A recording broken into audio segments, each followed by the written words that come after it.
Michelle Brown here from mixedmediaart.net and welcome to our tips video.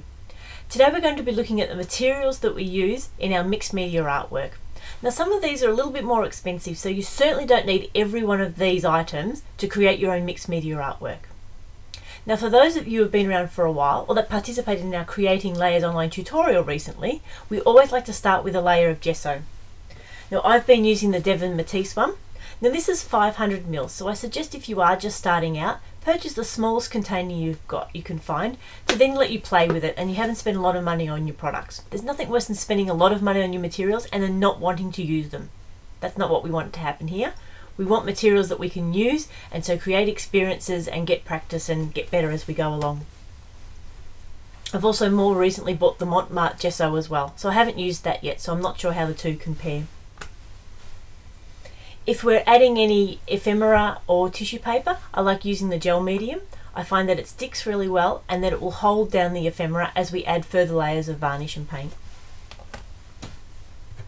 If we want to add some texture, then the Pesto Medium is definitely the way to go. So this is a really thick paste that will dry clear and it's fairly flexible so it doesn't tend to crack.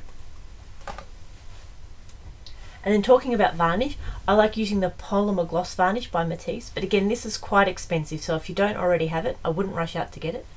But I do find it really good for adding the tissue paper and then also for sealing the artwork, and it helps to bring the colours to life and make sure that it's sealed nicely. So then of course we get to add paints, which is the favourite part of the process. So I've got a range of the folk art in the small 2 fluid ounces, as well as a range of tubes. Now these are not the cheapest paints, but they're not the most expensive either. Usually just your student grade's enough. So I've got a range of colours by Kaisercraft, Montart, and then Chrome Acryl.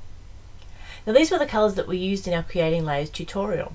And like I had said then, if you have trouble choosing colours, choose 2 that go together as well as a white. So here we used a magenta and a violet or a purple, and then the white gave us a range of pinks and lilacs and lavenders, so quite a good range of colours to create depth and interest in our art.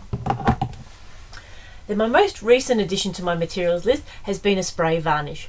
I find that there's times where the brush varnish was still smudging it, whether I've written in gel pen or used charcoal or pastel, so that's where the spray varnish is really good. It helps seal the piece, it doesn't have any brush marks in it, makes it nice and bright and vibrant.